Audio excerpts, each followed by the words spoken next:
บายดีพี่น้องนี่มันไอ้อุดมเนาะถูกเครื่องพยาเลบาดพวกกูเป็นสิผ้าไปบาดอันนั้นบาดพวกเข็ม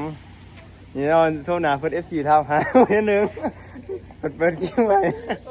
นี่แม่นเส้นทางบ้านพวกเข็มน้องต้มเนาะที่ว่าเส้นทางกำลังดีแล้วนี่ก็พอไปเข้ามาอยู่เส้นทางที่ว่าบ้านน้องต้มเมืองละงานเพื่อนสารวัตรหาใส่พวกเข็มออกใส่เซตโคตรที่ว่าคากลายพี่น้องเลยเนาะไอ้อุดมเป็นสื่อขนมเนาะมันสีน้ำมะพร้าวเอาเลยตีเจ๊เตี๋ยวจะไปเสือฮะไอ้อุดมพยากิเขาอะไรเนาะไงเป็นไงตอนนี้เราผ่านบ้านหัวแช่งแล้วตอนนี้เนาะไอ้อุดมพยากิเขาเนี่ยต่อไปสิเอาไปบ้านน้องกบนะมันทางไงเป็นไงนะทาง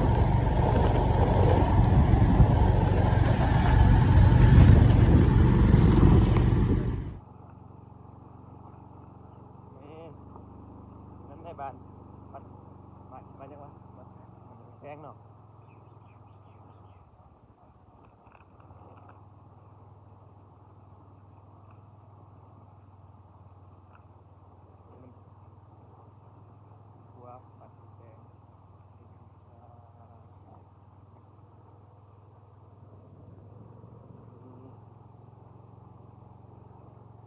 ก็ไปแจ้งมัน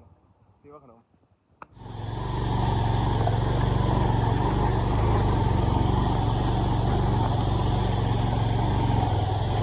นี่ไอ้อุดมไปเนาะบ้ายังนี่มันสิมันเหรอมาแชร์ผมหัวสดเด็ดเลย